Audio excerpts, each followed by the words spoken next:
ये इस्लामाबाद का नवाही इलाका तरलाई कलां है, जहाँ पर वाक़ एक इमाम बारगाह में पुलिस हुक्काम और ऐनी शाहिदीन के मुताबिक एक ख़ुदकुश हमला हुआ है। ये ख़ुदकुश हमला उस वक्त हुआ जब लोग जुमे की नमाज के लिए इस इमाम बारगाह में मौजूद थे।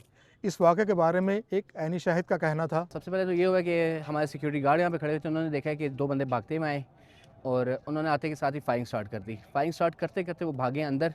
एक बंदा वहाँ से मौका उठा के भाग गया और दूसरे बंदे ने अंदर जाते ही के साथ ही खुदकश हमला कर दिया। एक और ऐनी शाहिद ने BBC को बताया कि इस इमाम बारगाह के मरकज़ी दरवाज़े पर हर वक्त 6 अफराद मौजूद होते हैं, जिनमें से 3 अफराद की ये ज़िम्मेदारी है कि जो भी शख्स इमाम बारगाह के अंदर दाखिल होता है तो उसको फ़िज़िकली चेक किया जाता है, जबकि 3 के पास असलहा मौजूद होता है।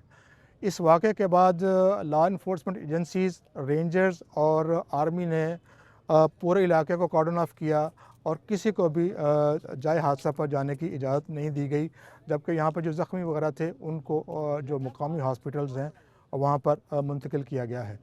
जहाँ तक इस इलाके की बात है तो ये एक दही इलाका है, लेकिन यहाँ पर 3-4 यूनिवर्सिटीज़ भी हैं और यहाँ से रेड ज़ोन जो है वो तकरीबन 15 किलोमीटर के फासले पे है। इससे पहले भी गुज़श्ता बरस नवंबर में इस्लामाबाद के डिस्ट्रिक्ट कोर्ट के मरकज़ी दरवाज़े पर एक ख़ुदकुश हमला हुआ था, जिसमें कम अज़ कम 10 से ज़्यादा अफराद हलाक हो गए थे।